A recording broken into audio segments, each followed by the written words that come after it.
Hello friends, welcome back to my channel. কেমন আছো তোমরা সবাই? আশা করি সবাই খুব ভালো আছো আর আমিও ভালো আছি। তো চলো ঝটাপট সকাল থেকেই শুরু করে দিয়েছি রান্না। আসলে এতক্ষণে আমার মোটামুটি সকালে উঠে ব্রাশ করে চাটা খেয়ে ফ্রেশ হয়ে স্নান টান করা হয়ে গেছে। এবার স্নান করার পরে আমি কিন্তু সোজাসুজি চলে এসেছি রান্নাঘরে।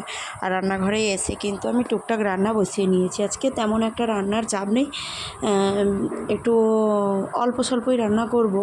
আর কারণ কি হচ্ছে বলো তো, আজকে যাব হচ্ছে মন্দিরে। আজকে হচ্ছে অমাবস্যা। আর যেহেতু অমাবস্যা, সেহেতু আমি তো আগের ব্লগেও দেখেছো আমি মোটামুটি অমাবস্যার দিন একটু মন্দিরে পুজো দিতে যাই। তো কালী মন্দিরে যাব, এই জন্য রেডি হয়ে নিচ্ছি।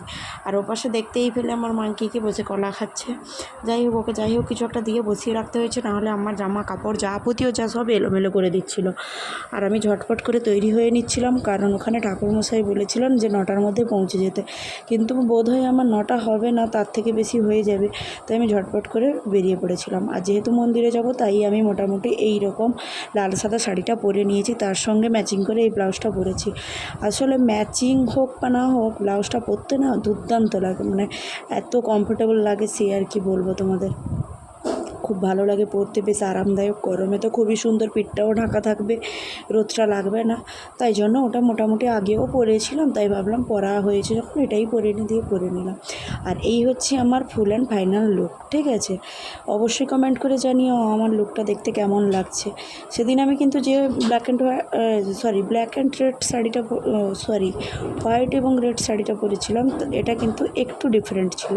যাই হোক, এই দেখতে পেলে আমরা বেরিয়ে পড়েছি। আর আকাশটা খুব সুন্দর, হালকা মিষ্টি মিষ্টি রোদের ছায়া ছিল, একটু মেঘও ছিল। যেহেতু মন্দিরে যাব, তাই একটু প্রসাদ কিনছিলাম। মোটামুটি এসে একটা দোকানে, এখান থেকেই আমি মন্দিরে যাবো মানে ম্যাক্সিমাম দিন এখান থেকেই প্রসাদ কিনি, প্যাড়া প্রসাদ পাওয়া যায়। আর এখান থেকেই কিনে নিয়ে গেছিলাম অল্প কয়েকটা প্যাড়া। যাই হোক, কিন্তু সেদিকে আবার একটা টেনশানও কাজ করছিল, যে পুজো হয়ে যাচ্ছে নাকি, শেষ হয়ে যাচ্ছে নাকি, বা কিছু তাড়াহুড়ো করে যাব। আবার মন্দির থেকে ফিরে এলে পরে তোমাদের দাদাভাই যাবে হচ্ছে স্কুল, ওই জন্য একটু তাড়াতাড়ি করে নিয়ে নিলাম। এরপরে নিয়ে সোজা একদম মন্দিরে পৌঁছেও গেছি। দেখছি না, গিয়ে দেখে একটু মনটা খুশি হয়ে গেল যে না, পুজো শেষ হয়নি। মোটামুটি বেশ কয়েকজন ভক্তরা ছিলেন, ওনাদের শান্তি সুস্তায়নও চলছিল। আর এই যে তোমাদের দাদাভাই বাইকটা রেখে দিয়ে এখন চলে যাচ্ছে। ওই সাইডে একটা ট্যাপ আছে, ওই ট্যাপের কাছে গিয়ে পাটাগুলো ধোয়াধুয়ি করে তারপর মন্দিরে উঠবে। আমিও যাচ্ছি পিছন। তো ওই ভক্তদের শান্তি সস্তান হয়ে গেল। শেষে আমরা ছিলাম, আমাদের প্রসাদটা ঠাকুরমশাইকে তোমাদের দাদাভাই দিয়ে দিয়েছিল। আমি অ্যাকচুয়ালি ওই দিন মন্দিরে যাই আমার ছেলেকে একটু শান্তি সস্তায়ন করানোর জন্য। আর যেহেতু ওই ঘটের শান্তি জল ওটা পায়ে পড়ে যাবে, ছিটিয়ে ঠাকুরমশাই করেন, তো ওই জন্য আমি আমার আঁচল দিয়ে ওর পাটা কিন্তু ঢেকে দিচ্ছিলাম। আর এই যে দেখতেই পেলে ঠাকুরমশাই, মায়ের মূর্তি।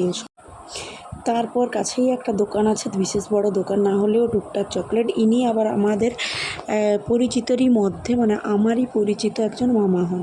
তো ইনি ছেলেকে ডেকে চকলেট দিয়েছিলেন, আর ওর সঙ্গে নিয়েছিল একটা বেলুন প্যাকেট।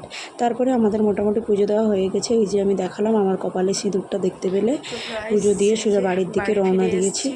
আর এসেই মোটামুটি ফ্রেশ হয়ে নিয়েছি। করে রেখেছিলাম, বাদবাকি এখন ভাতটাই শুধু করব। আর এই যে হচ্ছে সিঁদুরের অবস্থা, ঘেঁটে হয়ে গেছে একদম। তো চলো খাইনি, আগে খেয়ে নিই, তারপর আবারও কথা হচ্ছে তোমাদের সঙ্গে। তারপরে আমি যেহেতু সকাল থেকে মন্দিরে যাব বলে শুধু চা বিস্কিটই খেয়েছিলাম, আমি তো খালি পেটে পুরোপুরি থাকতে পারি না, তাই এসে একটু কিছু খেলাম, মানে কিছু বলতে মুড়ি খেলাম। আর তোমাদের দাদাভাই বেরিয়ে গেলো স্কুলে, খেয়ে কিন্তু শাড়িটা পাট করে রোদে দিয়ে এসেছিলাম। আর বাবু আর আমি একসাথেই খেতে বসেছিলাম, ও এতক্ষণে এসছে খাওয়া শেষ করে। আমি কিন্তু তরকারি করে রেখে দিয়েছিলাম। আর আমি শুধু ভাতটাই বসাবো, সেদ্ধ ভাত আলু ভাতে দিয়ে, আর কিছু না। তাই বাবা খাবে হচ্ছে কাঁঠাল ভাতের সঙ্গে। তাই ভাবছি খোসাগুলো বাইরে যেহেতু ফেলে দিয়ে আসবো, একবারে ফেলে দিয়ে এলে কেমন হয়, কাঁঠালটা ছাড়িয়ে রেখে দিই কিছুটা, যতটা মতো খাবে। আর এদিকে এই যে দেখতেই পেলে আমার ভাতের কিন্তু বলদ উঠে গেছে, মানে ভাত আমি বসিয়ে নিয়েছি। ভাত কিন্তু খুব একটা বেশি না, আমি একটু খাবো, তোমাদের দাদাভাই খেতেও পারে নাও পারে, আর বাবা খাবে। আজকে হচ্ছে নিরামিষ রান্না, তাই একটা সবজি আর আলু ভাতে করেছিলাম, আর কিছু না। আর আমি আসার আগে মা নিজের রুটিটা করে নিয়েছিল, মা তো রুটিই খায়। আর এই যে বাবুর এইটা স্কুলে জমা দিতে হবে, তাই ওটা একটু দেখেছিলাম ঠিক ঠিকঠাক কী করেছে না করেছে, কোথায় কী আউটলাইনগুলো গন্ডগোল করেছে ওটা।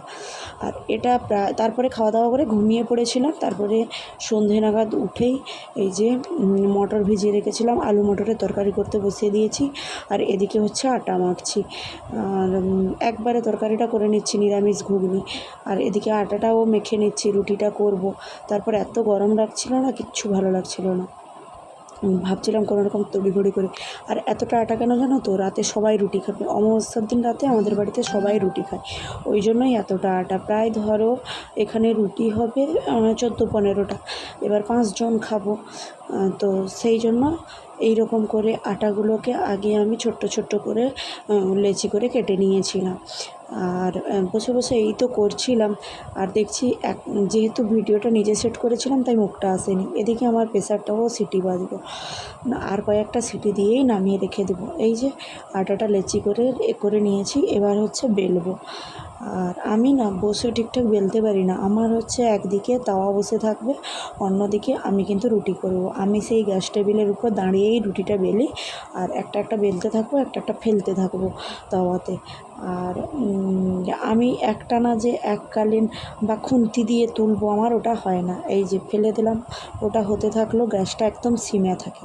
আর রুটিগুলো আমার সব কিছু হয়ে গেছে। আর দেখে নাও, আমি কিন্তু রুটি করার পরে রুটিটাকে এইভাবে জলে ধুয়ে রেখে দিই, ঈষৎ উষ্ণ জল গরম করি, গরম করে কিন্তু রুটিটাকে ধুয়ে নিই। আর রুটিটা ধুয়ে নিলে কি হয় না, ওর যে রুটিতে যে ডাস্টগুলো ওইগুলো চলে যায়। তো আজকের ব্লগটা এই পর্যন্ত, দেখা হচ্ছে নেক্সট ব্লগে। চলো সবাইকে টাটা।